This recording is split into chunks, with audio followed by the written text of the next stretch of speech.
श्री हनुमान बेनीवाल जी। सभापति महोदय, सबसे पहले तो मैं आपको धन्यवाद दूंगा कि आपने आज शिक्षा मंत्रालय की अनुदान मांग पर इस चर्चा के अंदर मुझे भाग लेने की अनुमति दी।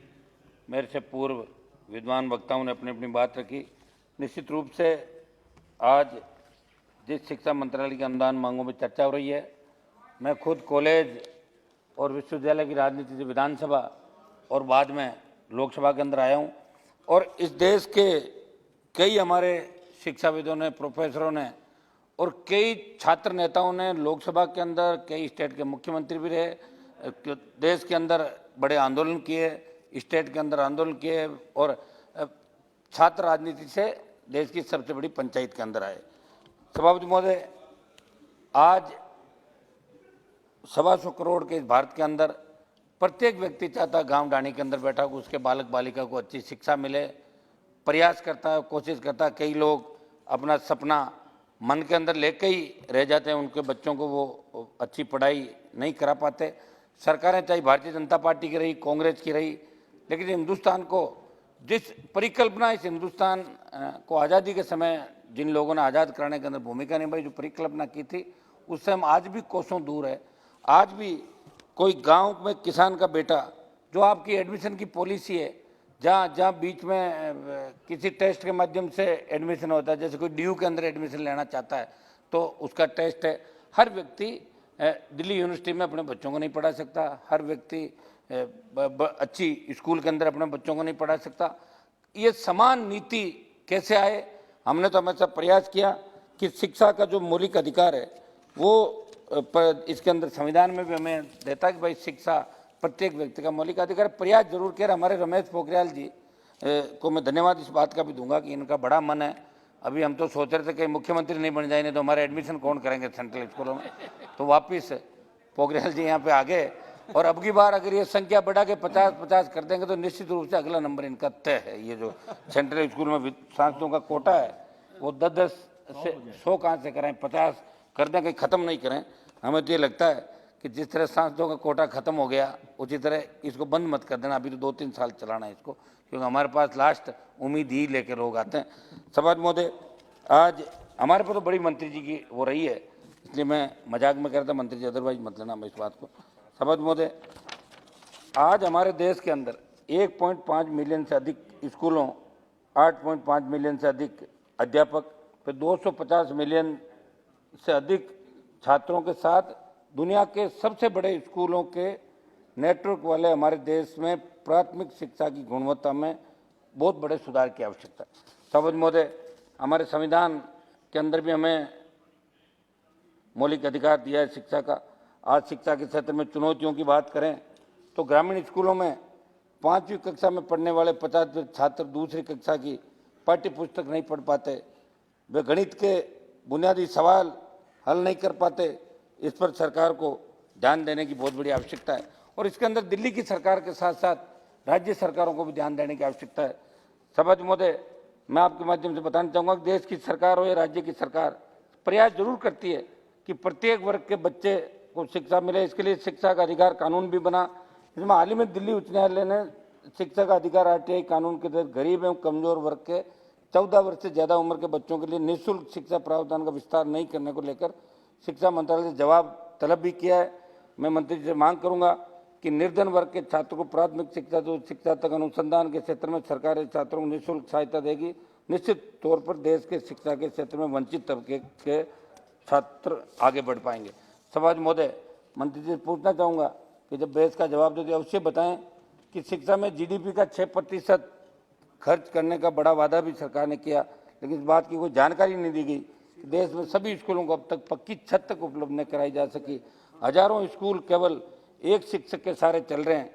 वहाँ इतने बड़े लक्ष्य को हासिल कैसे किया जाएगा ताकि शंका का समाधान हो सके? आज हम 100% नामांकन के लिए ऑनलाइन और पत्राचार के जरिए शिक्षा देने की बात कर रहे हैं, लेकिन देश में इंटरनेट और कंप्यूटर की पहुँच समाज के बड़े तबके तक ही नहीं, यहाँ तक कि सरकारी स्कूलों में भी इनकी उपलब्धता आज तक नहीं सुनिश्चित हो सकी। इस पर सरकार की मंशा के बारे में मंत्री जी बताए तो अच्छा होगा ताकि देश की जनता जान सके। सभापति महोदय, आज देश में ऐसी कई प्राथमिक सरकारी स्कूल हैं जिनके पास भवन भी नहीं है।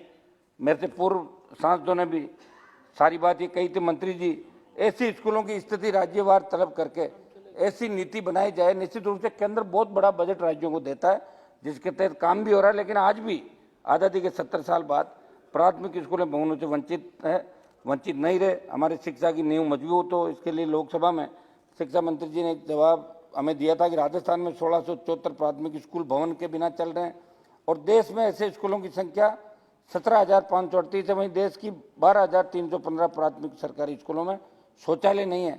इसलिए भारत सरकार को इस पर ध्यान देने की आवश्यकता है।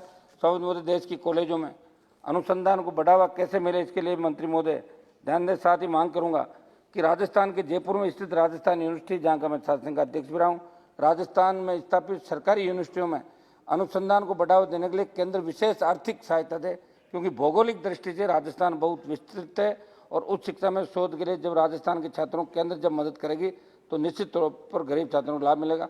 स्वामी महोदय, इस बजट में ईपीएफ की राशि 2,40,000 रुपये से अधिक होने पर टैक्स लगाने की बात कही, जबकि पहले 7,50,000 रुपये की राशि से अधिक होने पर टैक्स लगाया जाता था। इस निर्णय से सबसे ज़्यादा विपरीत प्रभाव कहीं शिक्षा के क्षेत्र में नहीं पड़ जाए, क्योंकि ऐसे निर्णय से कई देश के शिक्षक जो उच्च शिक्षा के स्तर पर अध्ययन करवा रहे हैं अन्य देशों में नहीं चले जाए।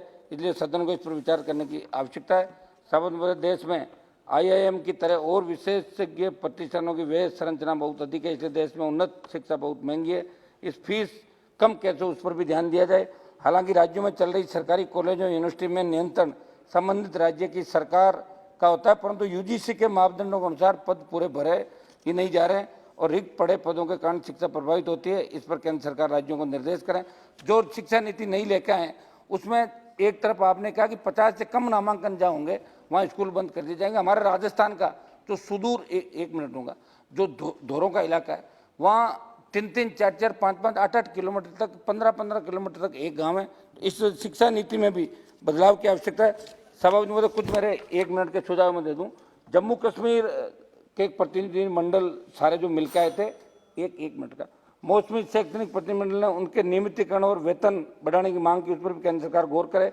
मानव संसाधन एवं विकास मंत्रालय द्वारा वर्ष 2017 में देश के तकनीकी शिक्षा संस्थानों में शिक्षा की गुणवत्ता में उन्नयन, अकादमिक एवं प्रबंधकीय योजनाओं के बेहतर क्रियान्वयन के लिए technical education quality programme 3 project में लगे हुए 1500 फैकल्टी की नौकरी 31 मार्च 2021 को समाप्त हो जाएगी।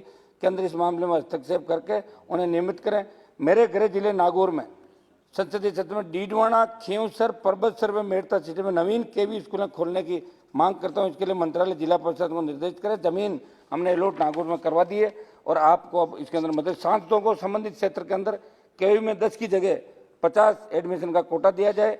राजस्थान विश्वविद्यालय को केंद्रीय विश्वविद्यालय घोषित किया जाए। राजस्थान में जो निजी यूनिवर्सिटी संचालित है उनमें से अधिकतर यूजीसी व आईसीटी के नॉर्म पूरे नहीं करती, इससे उच्च शिक्षा की गुणवत्ता प्रभावित होती है। इसलिए मंत्री जी इस पर ध्यान देकर केंद्र की इसे जांच कराएं।